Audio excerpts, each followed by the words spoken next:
Il y a une instrumentalisation inacceptable de la mort d'un adolescent que nous déplorons tous, alors que la période devrait être au recueillement et au respect.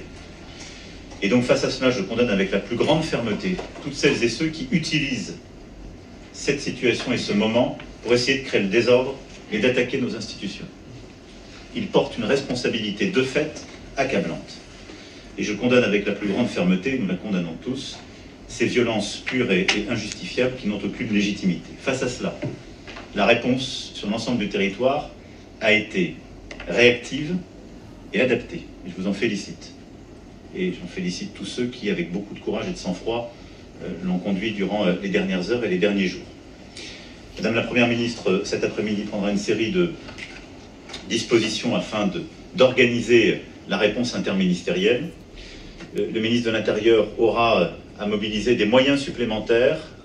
Nous libérons à cet égard, par une série de dispositions, des forces, et le garde des Sceaux s'assurera du suivi par une série de circulaires visant à la fois les majeurs et les mineurs qui ont pu être interpellés et qui seront déférés devant la justice dans les prochaines heures. Face à ces événements, la décision a été prise d'annuler plusieurs événements festifs et plusieurs rassemblements dans les départements qui sont les plus sensibles pour précisément pouvoir protéger les mairies, pouvoir protéger nos compatriotes. Dans ce contexte, je finirai mon propos, au-delà de ces remerciements et de ces décisions que nous avons prises, en appelant tous les parents à la responsabilité. Il est clair que le contexte que nous vivons, on le voit, est la résultante de groupes parfois organisés, violents et équipés, que nous condamnons, que nous appréhendons et qui sont judiciarisés, mais également de beaucoup de jeunes. Un tiers des interpellés de la dernière nuit sont des jeunes, parfois des très jeunes. C'est la responsabilité des parents de les garder au domicile. Et donc il est important pour la quiétude de tous que la responsabilité parentale puisse pleinement s'exercer, et j'en appelle au sens de la responsabilité des mères et des pères de famille. La République n'a pas vocation à se substituer à eux. Même si nous aurons ensuite, dans le suivi qui sera fait par la justice, à prendre toutes les dispositions qu'il convient de prendre et de mettre en œuvre ce que la loi prévoit.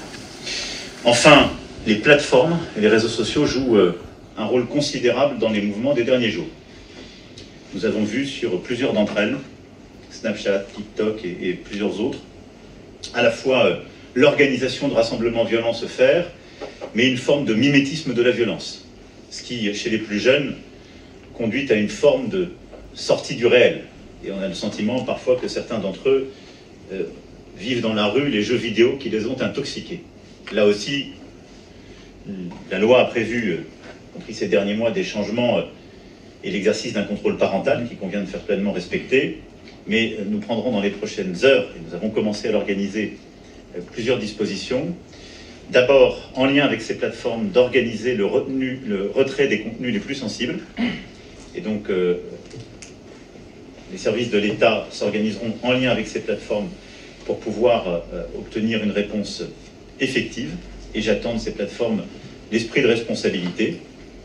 Et des demandes seront aussi faites partout où c'est utile, et à chaque fois que c'est utile, pour avoir l'identité de celles et ceux qui utilisent ces réseaux sociaux pour appeler au désordre ou pour exacerber la violence.